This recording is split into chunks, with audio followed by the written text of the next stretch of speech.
I graduated college at 23 with a computer programming degree in my pocket. Unlike most of my classmates, who were scrambling to find jobs, sending out resumes like desperate SOS signals, I'd locked mine down in my third year. CodeStream Solutions, a mid-sized software company with a glass-walled office downtown, had offered me a spot after a summer internship. I'd spent those months debugging code in a cubicle that smelled like burnt coffee, and they liked my work enough to promise me a desk of my own. The salary wasn't life-changing, but it was pretty decent, enough that I could have rented a one-bedroom apartment with a view of something other than a parking lot. I'd spent nights imagining it. My own space, no one else's mess, just me and my laptop. But that's not how it worked out. I stood there at graduation, cap tassel swinging in my face, feeling a quiet pride I didn't dare voice out loud. My parents, Linda and Tom, were in the crowd, clapping like I'd just invented the internet. They'd put me through school. Well, mostly. Loans covered the rest, but they'd scraped by to help with textbooks and dorm fees. I owed them, didn't I? That's what I told myself when the job offer came, when I pictured moving out and starting fresh. I could have done it, should have. Instead, I went home that night to my old bedroom, the one with the chipped paint and the twin bed I'd outgrown years ago, and unpacked my diploma into a drawer. Freedom could wait, I thought. Turns out, it'd have to wait a lot longer than I planned. A few weeks after graduation, I sat at our dining table, the one with the wobbly leg Tom kept meaning to fix. Linda set down a plate of meatloaf, the edges a little too crispy, and smiled at me like she had something to say. She did. "Hazel, we were hoping you might consider staying with us a bit longer," she said, her voice soft but deliberate. Tom nodded beside her, looking slightly embarrassed, his fork hovering over his plate. I blinked, confused. "What do you mean? I thought you'd be happy to finally have the house to yourselves." Tom cleared his throat, a habit he had when he didn't want to speak first. "Well, sweetheart, the truth is, we're having trouble keeping up with all the bills these days." Linda jumped in, quick as always. "Your father and I aren't getting any younger, and our expenses just keep going up. If you stayed, maybe contributed a little to the household, it would really help us out." I looked at their faces. Linda's hopeful, Tom's sheepish, and felt my stomach twist.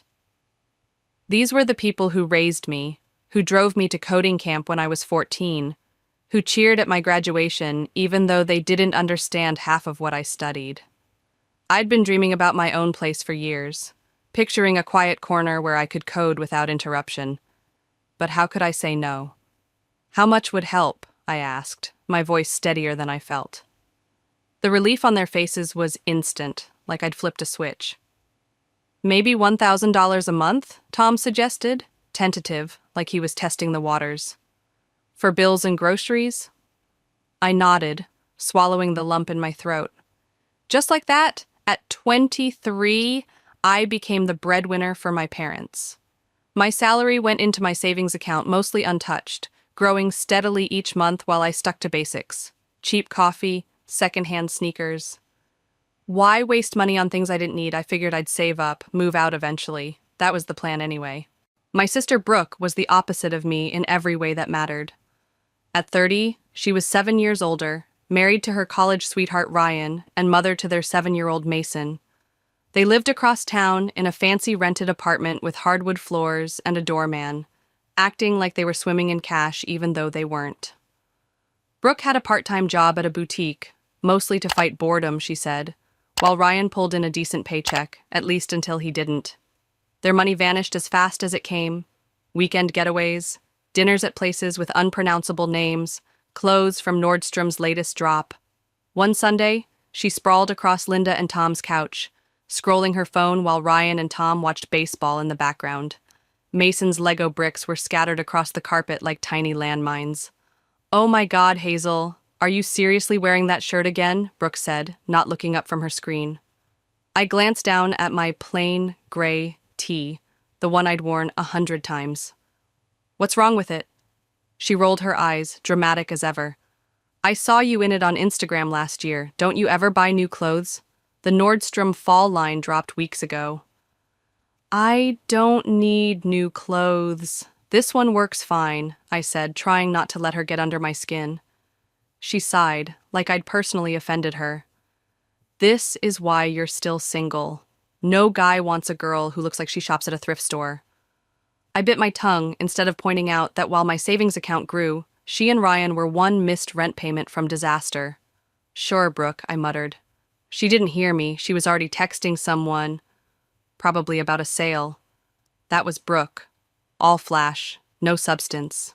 When I wasn't at CodeStream, I spent most evenings in my room, hunched over my laptop, working on a side project. It was a home security app, nothing fancy to look at, but I believed it could change how people monitored their homes. It'd integrate with existing cameras, add intelligent alerts for specific movements, and have controls so simple even Tom could use them. The market was full of clunky systems. Mine would be different. I'd code until my eyes burned, losing track of time, chasing that high when a line finally worked. One night, Linda appeared in my doorway, her faded robe tied loose around her waist. Hazel, it's almost midnight. Why are you still on that computer? You're running up our electricity bill. Her voice had that tired edge, the one she used when she thought I was wasting time. Sorry, Linda, just finishing something up, I said, not looking away from my screen. The app was close, another week, maybe, and I'd have something to show. She sighed and shuffled off. I heard Tom's voice down the hall, low and grumbly. All she does is play those stupid games. No wonder she can't find a boyfriend. I didn't bother correcting them. They wouldn't get it. Programming wasn't Candy Crush, and this app wasn't a game. It was my ticket to something bigger, maybe even my way out. But explaining that to them would have been like teaching Mason quantum physics. Pointless. So, I let them believe what they wanted, kept my head down, and typed faster. The glow of my screen was my world those nights, a quiet rebellion against the life they saw for me. Little did I know that app would turn everything upside down. Not because they'd understand it, but because it'd give me power they couldn't touch. The first sign of real trouble hit on a Tuesday evening. I got home from work, my backpack still slung over one shoulder, and found the driveway jammed with cars. The front door was propped open with a cardboard box, and inside, the living room looked like a tornado had hit. Stacked boxes, suitcases, a random lamp with a crooked shade. Brooke was in the middle of it all, directing Linda and Tom like they were her personal moving crew. What's going on? I asked, frozen in the doorway. Are you moving in? Ryan appeared from the hallway, his usually crisp button-down wrinkled, his shoulders slumped in a way I'd never seen. Before he could speak, Brooke cut in. Ryan lost his job. Can you believe how unfairly they treated him? His own friend betrayed him. Her voice was loud, indignant, like she was rehearsing for an audience. What happened? I asked, looking at Ryan. He wouldn't meet my eyes, just stared at the floor. It's complicated, he mumbled.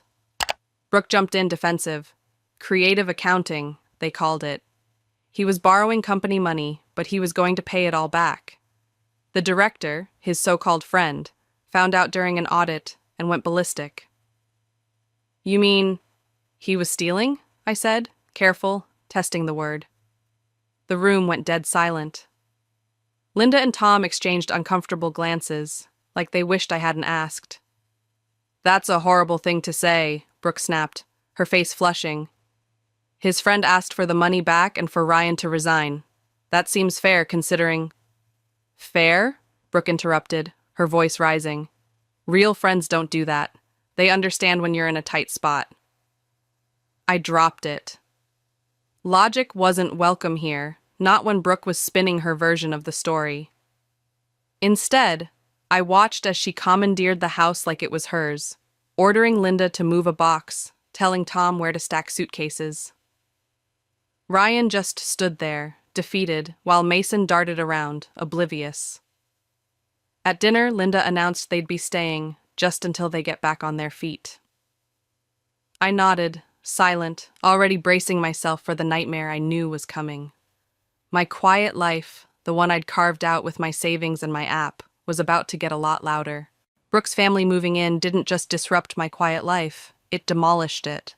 My orderly days of work and coding crumbled under their chaos, a storm I couldn't escape. Ryan found a new job within 2 weeks, but he complained to anyone who'd listen that it paid half what he'd made before. His voice, echoing through the house like a broken record. Brooke kept her part-time gig at the boutique, working just enough hours to claim she was contributing, though her paycheck barely covered her lattes. Meanwhile, I handed over $1,000 every month, watching it vanish into groceries, utilities, and whatever else they deemed essential. I kept my mouth shut, stabbed my fork into my food, and let the resentment simmer. One night at dinner, Brooke pushed her plate away, her nose wrinkled like she'd smelled something rotten. "This pasta is so bland, Linda. Don't you know how to use seasoning? We used to eat at Via Toscana every Thursday, and their food was amazing." Linda's face fell, her hands fidgeting with her napkin. "I'm sorry, dear. I'll try to do better next time," she said, her voice small. I stared at my perfectly fine pasta, the steam curling up from the plate, and felt my jaw tighten. Brooke didn't cook, didn't clean, didn't even say thank you. She just complained, and somehow Linda took it like it was her fault. Tom stayed silent, chewing slowly, while Ryan nodded along like Brooke was reciting poetry. Mason at least ate without a fuss, his little fork scraping the plate. The dynamic had shifted overnight. Brooke became the center of everyone's attention, her problems ballooning into crises we all had to solve. Her complaints were treated like royal decrees, her whims catered to while I faded into the background, the ATM in the corner who paid the bills. One evening, she barged into my room without knocking, her perfume hitting me before her words did. "I need to borrow $300, she announced, no fake sweetness this time. "Mason needs new sneakers, and we want to take him to the amusement park this weekend. He's been so upset since we moved here." I looked up from my laptop, the code blurring on my screen. "Didn't Ryan just get paid?" I asked. She snapped, "We have other expenses. Are you going to help or not?" I relented, handed over the cash, and watched her flounce out, already planning her next demand. While Brooke turned our house into her personal circus, I finished my security app. Months of late nights, hunched over my keyboard with a cold coffee at my side, had paid off. It was ready, intuitive, smart, a game changer, and I knew it could sell. I booked a meeting with my boss, Greg, at CodeStream, my stomach nodding as I walked into his office. He leaned back in his chair, a guy in his mid-40s with a habit of tapping his pen, and gestured for me to start. I pulled up the app on my tablet, showing him how it detected specific movements, distinguished humans from pets, and sent customized alerts, all wrapped in a clean interface anyone could navigate. Greg's eyes widened as I walked him through it, his pen stilled mid-tap. "The algorithms are seamless, Hazel. Did you develop all this yourself?" he asked, leaning forward now. I nodded, trying not to look too proud, though my chest buzzed with adrenaline. "It's been my side project for a while," I said, keeping my voice steady. He studied me with new respect, the kind I'd never gotten at home. "This could disrupt the home security market completely," he said, his tone serious. "Our company could dominate if we owned this. I'm prepared to offer you $500,000 for full ownership, plus a percentage of future sales. What do you think? $500,000 plus royalties." It was more than I'd dreamed of. A number so big, it didn't feel real. I forced my face to stay neutral, like I negotiated six-figure deals every day. "That sounds fair," I managed, extending my hand. We shook, and I walked out in a daze, the weight of it sinking in as I hit the parking lot. I'd just become wealthy overnight, but as I slid into my car, I made a choice. I wouldn't tell my family. If they knew, that money would disappear into Brooke's shopping sprees, or Linda and Tom's endless enabling. This was my chance, my secret weapon, and I wasn't letting it slip away. The tipping point came a week later. I got home from work, my backpack heavy on my shoulder, and found my belongings dumped in the hallway. Books, clothes, my laptop charger, even the faded stuffed rabbit I'd had since I was 6, all piled up like trash. "What the hell," I muttered, dropping my bag and heading to my bedroom. Except it wasn't mine anymore. Mason sat on my bed, now covered with dinosaur sheets, playing a handheld game, the beeps cutting through the silence. The walls, once lined with my programming certificates, were plastered with Ninja Turtle posters. My desk, the one where I'd built my app, was gone, replaced by a tiny table cluttered with markers and action figures. "Aunt Hazel!" Mason looked up grinning. "Look at my new room. Isn't it cool?" Before I could answer, Brooke appeared in the doorway, her arms crossed casually. "Oh, you're home," she said, not sounding surprised. "What's going on?" I asked, my voice deadly calm, despite the rage bubbling inside. "We moved Mason in here," she said with a shrug, like it was no big deal. "He needs more space for his toys and schoolwork." I took a slow breath. "And where exactly am I supposed to sleep?" Linda materialized behind Brooke, wringing her hands nervously. "Hazel, dear, we thought since you're hardly ever home, always at work or on that computer, you wouldn't mind using the sofa in the living room." I stared at them, my pulse thumping in my ears. "So you moved all my things without asking me?" Brooke smirked, not even hiding it. "We knew you'd make a fuss if we asked, and Ethan really needed the space. His old room was barely bigger than a closet." "Speaking of his old room," I said, "why can't I use that?" They exchanged one of those looks, the kind I'd started noticing more often. "Well," Linda said, hesitating, "we thought Brooke could use a dressing room. You know how many clothes she has, and there's just no space in her and Ryan's room. A dressing room. For Brooke. They'd kicked me out of my childhood bedroom, the one I was essentially paying for with my $1,000 a month, to give my sister a place for her Nordstrom haul." I looked at Brooke's designer sweater, then at my heap of stuff in the hall, and something inside me snapped. But instead of yelling, I shrugged. "You know what? That's fine," I said, my tone even. "I won't be sleeping on the sofa, though, because I'll be sleeping in my own apartment." Brooke laughed, sharp and mocking. "Right, your imaginary apartment? Give it up, Hazel." I turned to her, calm as ever. "I do, actually. I bought it last week. I was going to tell you all this weekend, but it seems you've made the decision easier for me." Their faces froze, and for the first time I felt the power shift. A week of silence stretched into a month before I decided to visit my parents' house. Not out of guilt, but to draw a line I could live with. I pulled into the driveway that Saturday morning, the gravel crunching under my tires, and caught the curtains twitching. They'd been waiting. Linda flung the door open before I reached it, pulling me into a hug so tight I felt her tremble. "Thank goodness you came back," she said, her voice thick with relief. Tom stepped up behind her, his smile tight, uncertain. Brooke and Ryan sat in the living room, Mason sprawled on the rug with his toy truck, and the tension hung heavy, like they'd rehearsed this moment. "I'm not moving back," I said right off, stepping inside to head off any illusions. "I just came to talk." Linda nodded fast, guiding me to the sofa. "We understand, Hazel. We've been thinking a lot, too." I wasn't convinced, but I sat, crossing my arms. Tom cleared his throat, a familiar stall. "We know we messed up.